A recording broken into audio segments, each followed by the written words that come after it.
along with substitution, elimination is another way in which we can find the point of intersection of two lines algebraically.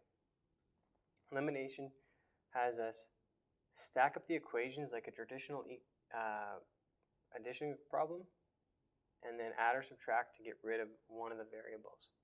So if we take a look here at the first example, we have 2x plus 3y equals 7 and negative 2x minus 4y equals 3.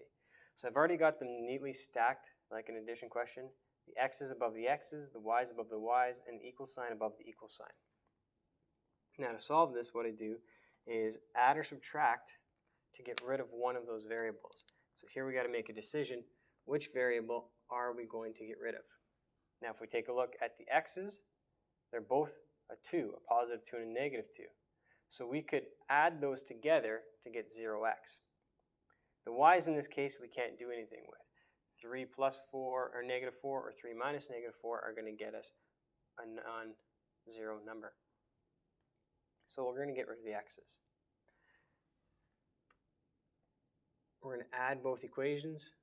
2x plus negative 2x is 0x. Don't even write it down.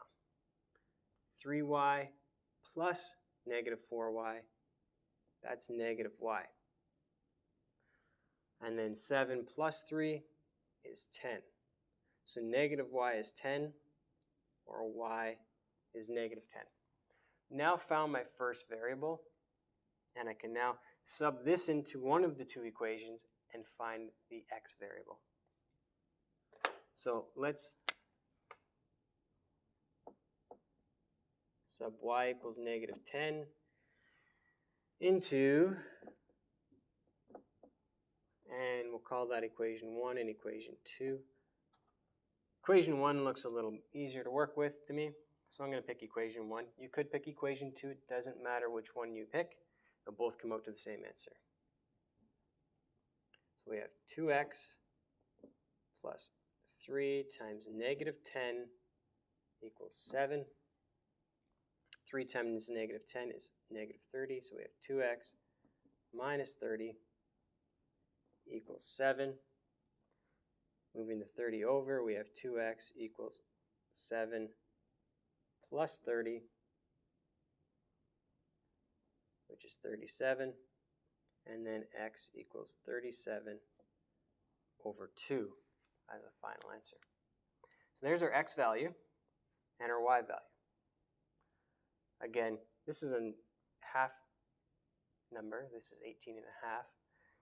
Might not be easy to see on a graph, but it's a lot easier to work with when we have it set up like this.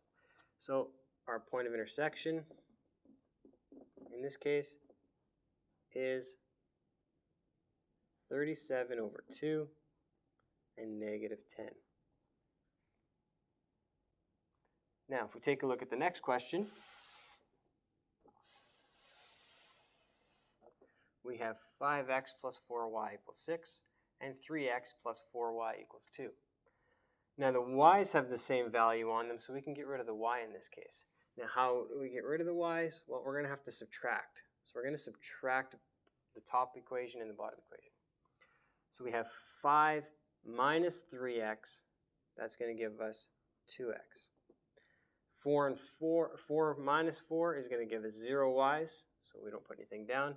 And 6 minus 2 is going to give us 4. And we put x equals 4 divided by 2, and 4 divided by 2 is 2. So there's our x value. And then we sub that into one of the two equations to find the y value. So again, if we name these equation 1 and equation 2, we'll sub x equals 2 into, and let's go with equation 1. So we have 5 times 2 plus 4y equals 6. So 10 plus 4y equals 6. 4y equals 6 minus 10. 4y, write that a little better. 4y equals negative 4.